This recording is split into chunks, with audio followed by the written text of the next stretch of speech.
دل میں بغض رکھا، حالانکہ وہاں پر انہوں نے دیکھا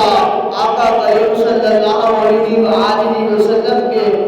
معجزات کو دیکھا، کمالات کو دیکھا، آپ کے مقامات کو دیکھا، اور اس کے باوجود بھی ایمان نہ لا سکے، تو اللہ تبارک و تعالی نے یہ اعزاز ہمارے نصیب میں فرمایا کہ اللہ تبارک و تعالی نے ہمیں بن دیکھے محبوب علی نبی جینا علیہ الصلوۃ والسلام